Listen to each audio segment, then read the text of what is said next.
Today I will show you how to get Spotify on your Chromebook. Before we start, make sure that Linux apps are turned on. Go ahead and copy.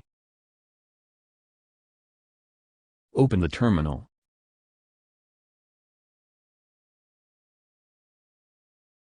And paste.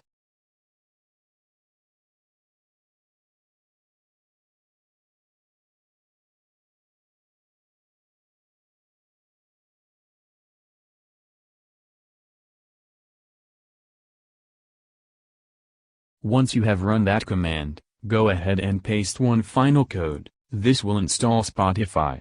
This will take a while.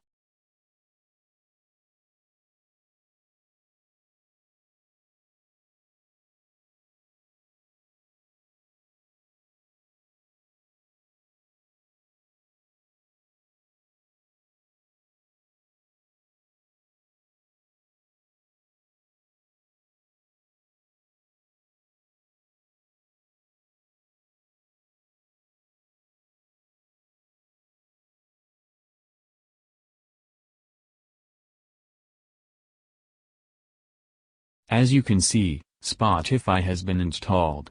You can log in and start listening to your favorite songs.